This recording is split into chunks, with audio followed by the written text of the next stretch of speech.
معدن الجود والكرم وآله وأصحابه الكرام وابنه الكريم وبارك وسلم صلاة دائمة سرمدا أبدا بحمده تعالی وبکرم مصطفیٰ صلی اللہ تعالی علیہ وسلم۔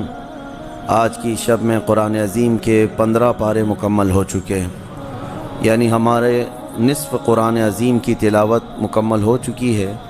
اللہ تبارک و تعالی بقیہ نصف قرآن صحیح تجوید سے پڑھنے اور آپ کو سماعت کرنے کی توفیق عطا فرمائے۔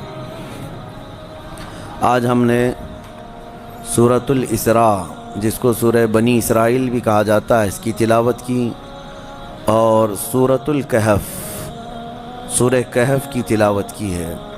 یہ دو بہت عظیم صورتیں ہیں قرآن عظیم میں، بالکل درمیان میں آئی ہیں یہ دونوں صورتیں، اور شروع ہی میں اللہ تبارک و تعالیٰ نے اس میں جو بنی اسرائیل سورہ ہے، اس کو سورۃ الاسراء بھی کہا گیا ہے، پاکی بیان کی اپنی، اور نبی پاک صلی اللہ علیہ وسلم کی معراج کا تذکرہ شروع ہے۔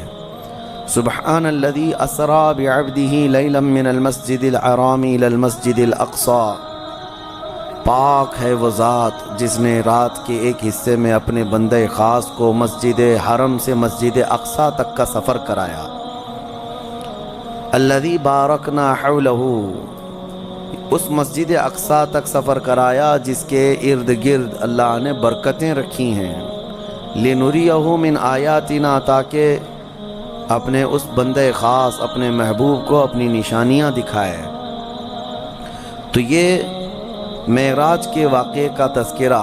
ایک بات یاد رکھ لیں کہ نبی پاک صلی اللہ تعالیٰ علیہ وسلم کی معراج کا سفر مسجد حرم سے مسجد اقصی تک کا قرآن سے قطعی ہے، ثابت ہے۔ اس کا انکار کفر ہے، اس کا انکار کفر ہے، کیونکہ قرآن پاک سے ثابت ہے۔ باقی معراج کا جو تفصیلی واقعہ ہے، مسجد اقصی سے لے کر آسمانوں کا سفر اور پھر تفصیل، یہ احادیث پاک سے ثابت ہے۔ نبی پاک صلی اللہ علیہ وسلم کی کئی طویل حدیثیں ہیں جس میں پورا تذکرہ موجود ہے، لیکن شروعات کا اتنا حصہ قرآن پاک میں موجود ہے۔ یہ سورۃ الاسراء، اسراء کہتے ہیں سفر کو، اور رات کے وقت سفر کرنے کو کہا جاتا ہے۔ اس سورے میں اللہ تعالیٰ نے بڑے اہم احکام بیان کیے خصوصیت کے ساتھ۔ اللہ فرماتا ہے تمہارے رب نے یہ فیصلہ فرما دیا کہ تم اللہ کے سوا کسی کی عبادت نہ کرو اور اپنے والدین کے ساتھ اچھا سلوک کرو۔ وَبِالْوَالِدَيْنِ إِحْسَانًا، والدین کے ساتھ اچھا سلوک کرو۔ اچھا سلوک کا مطلب کس طرح سے بتایا گیا؟ اِمَّا يَبْلُغَنَّ عِنْدَكَ الْكِبَرَ أَحَدُهُمَا أَوْ كِلَاهُمَا فَلَا تَقُلْ لَهُمَا أُفٍّ، ان دونوں میں سے کوئی ایک بڑھاپے کو پہنچ جائے یا دونوں بوڑھے ہو جائیں۔ توجہ نوجوانوں، ماں باپ میں سے کوئی ایک بوڑھا ہو جائے یا دونوں بوڑھے ہو جائیں، اللہ فرماتا ہے اب ان کو اف تک نہ کہنا۔ فلا تقل لہما افن، اف تک نہ کہنا۔ ولا تنہرہما، اور نہ ہی ان کو جھڑک کر بات کرو۔ وقل لہما قولا کریما، جب ان سے بات کرو تو نرم انداز میں بات کرو۔ جس نے اپنی ماں سے یا اپنے باپ سے سخت لہجے میں بات کیا، اس نے اپنی پچھلی کی ہوئی ساری نیکیاں ضائع کر دیا، اس کی نیکیاں ختم کر دی گئیں۔ اس کے رزق سے برکت اٹھا لی جاتی ہے جو اپنے والدین سے سخت لہجے میں بات کرتا ہے۔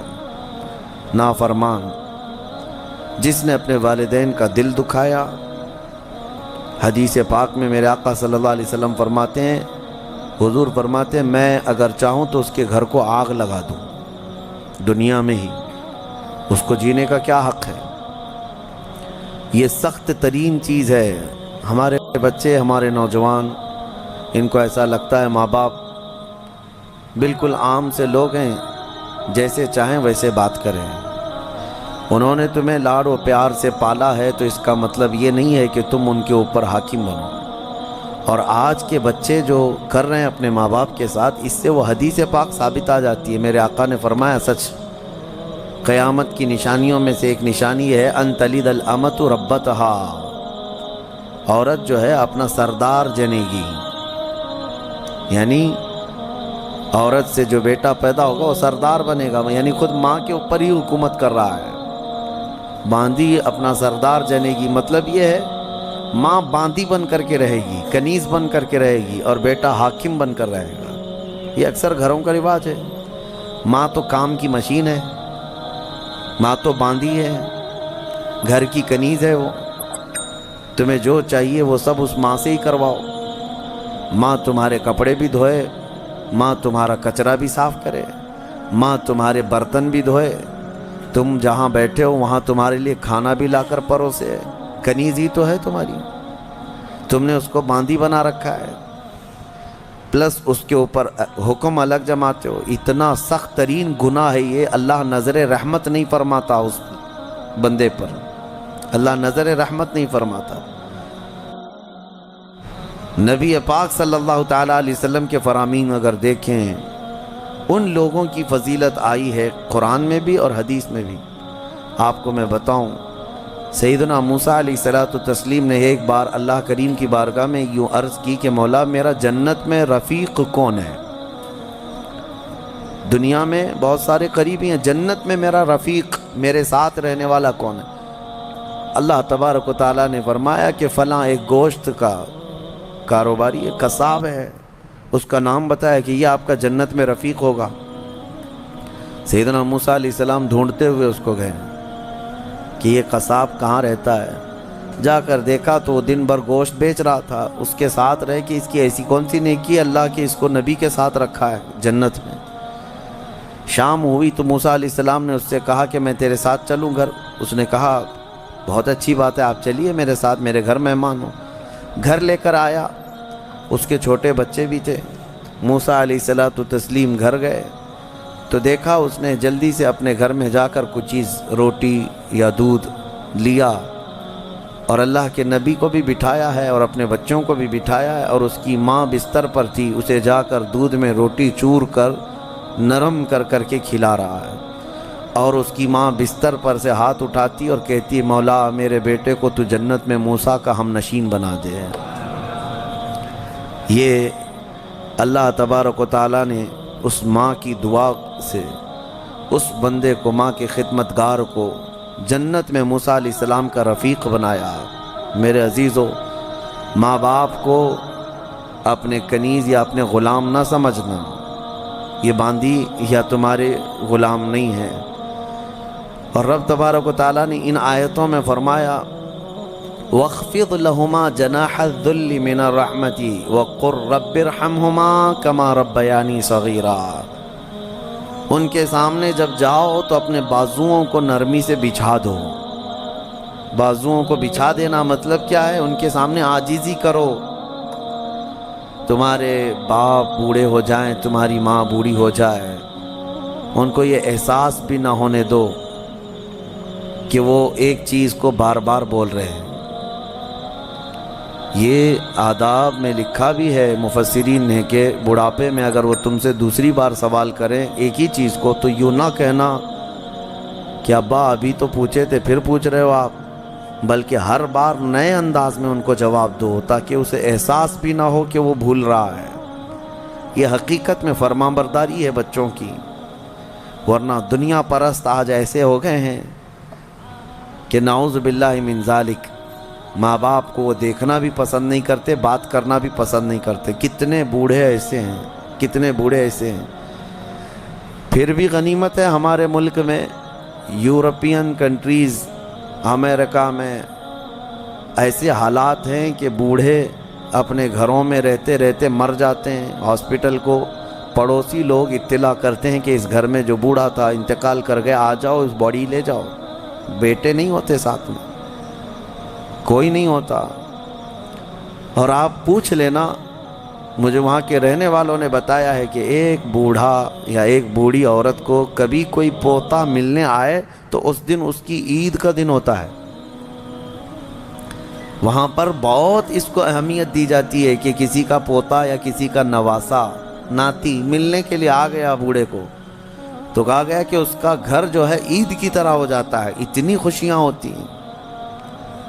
اس طرح سے اولاد کو دور کرنے کا نظام بنا کر وہ دنیا میں امن کی بھی بات کرتے ہیں۔ بہرحال یہ قیامت کی نشانیاں ہیں۔ حضور پاک صلی اللہ تعالیٰ علیہ وسلم نے اس شخص کے لیے ہلاکت کی دعا کی ہے منبر پر کھڑے ہو کر کے میرے آقا نے ہلاکت کی دعا کی، مولا وہ شخص ہلاک ہو، برباد ہو جائے۔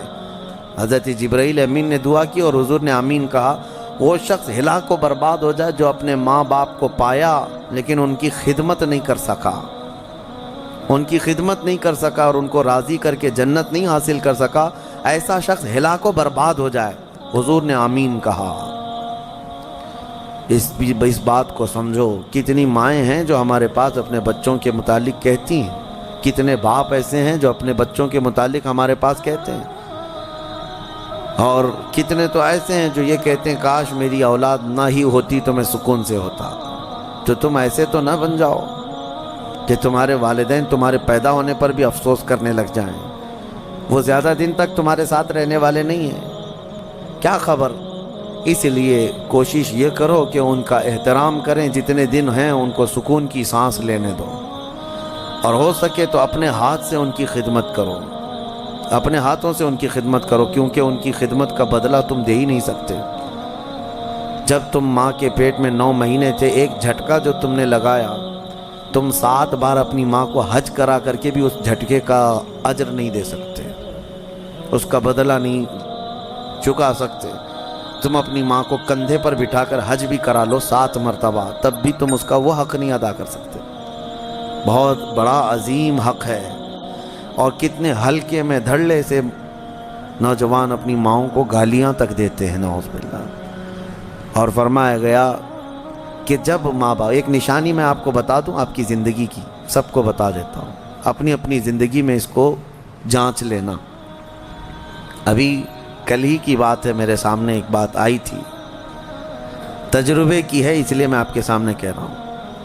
اللہ ایسا ہرگز نہ ہونے دے ہمارے گھر میں، جس دن ماں اور باپ بیٹے سے بات کرنے میں ڈرنے لگ جائیں کہ پتہ نہیں بیٹا ناراض نہ ہو جائے، فرمایا گیا اس دن اس کے رزق کے دروازے بند ہو چکے ہوں گے، اس کی برکت کے دروازے ختم ہو چکے ہیں۔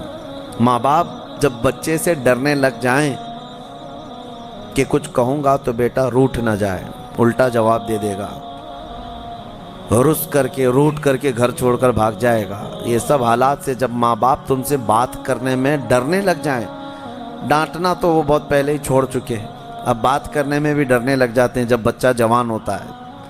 اصل خدمت اور اصل فرمانبرداری یہی ہے کہ تم جوان اور طاقتور ہو اور وہ بوڑھے ہو چکے ہیں، اور جب ماں باپ جوان رہتے ہیں اور بچہ چھوٹا ہوتا ہے سب ادب کرتے ہیں، کیونکہ اس وقت ماں باپ طاقتور ہیں، کما بھی رہے ہیں، اور بچے کے اندر طاقت نہیں، وہ عزت ہی کرتا ہے، احترام کرتا ہے۔ اصل عزت اور احترام اس وقت ہے جب تم کما رہے ہو، طاقتور ہو گئے ہو، اور ماں باپ بوڑھے ہو چکے ہیں۔ اب دیکھا جائے گا تمہارا امتحان کہ تم اپنے ماں باپ کے ساتھ اب کس طرح سلوک کرتے ہو۔ اللہ کریم ہم سب کو والدین کی فرما برداری عطا فرمائے، اور جن کے والدین موجود ہیں وہ خدمت کر کے وہ جنت حاصل کریں۔